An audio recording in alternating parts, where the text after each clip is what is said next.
வலைக்கும். போன வீடியோவில் தொடர்ச்சியை பார்ப்போம். ஆண்கள் பெண்களும் ஏறக்குறைய சம அளவில் தான் இருந்து வந்தனர். ஆனால் யுக முடிவு நெருங்க பெண்களோட எண்ணிக்கை அதிகரிக்குமா? பெண்கள் எண்ணிக்கை தாறுமாறாக அதிகரிப்பதும் யுக முடிவு நாளின் அடையாளங்களில் ஒன்றாகும் என்று நபி ஸல்லல்லாஹு அலைஹி வஸல்லம் கூறினார். புகாரி 81 5231. ஆடை அணிந்தும் நிர்வாணம். ஆடை அணிந்தும் நிர்வாணமாக தோற்றமளிக்கும் பெண்கள் இனிமேல் தோன்றுவார்கள் என்பது நபிமொழியாகும். முஸ்லிம் 3971. உயிருற்ற பொருட்கள் பேசுவது.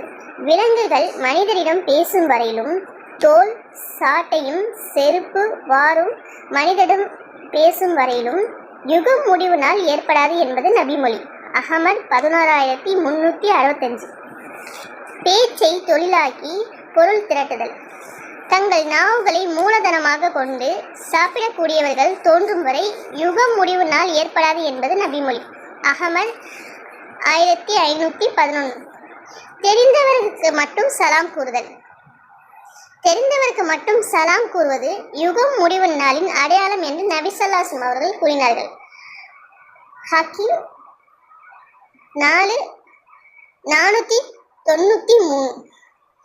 பள்ளிவாசலை பாதையாக பயன்படுத்துதல். பள்ளிவாசல்கள் பாதைகளாக ஆக்கப்படுவதும் யுகம் முடிவு நாளின் அடையாளங்களில் ஒன்றாகும். சாகுவதற்கு ஆசைப்படுதல். இறந்தவர்களை அடக்கம் செய்த இடத்தை காணும் மனிதன் நானும் இவரை போல் செத்திருக்க கூடாதா என்று கூறாத வரை யுகம் முடிவு நாள் ஏற்படாது என்று நபி ஸல்லல்லாஹு அலைஹி வஸல்லம் அவர்கள் கூறினாங்க. புகாரி 7105. இறை தூதர் என வாதிடும் பொய்யர்கள். ஏறத்தாழ 30 பொய்யர்கள் தம்மை இறை தூதர் என்று வாதிடும் யுகம் வரை யுக முடிவு நாள் ஏற்படாது என்பது நபிமொழி.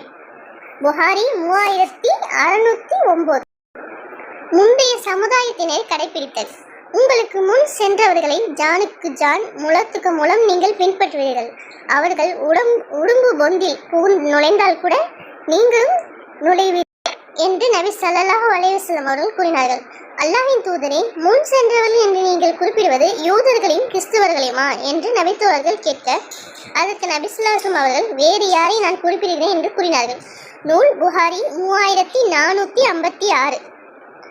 அஸ்ஸலாமு அலைக்கும். இன்ஷா அல்லாஹ் அடுத்த வீடியோவில் பார்ப்போம்.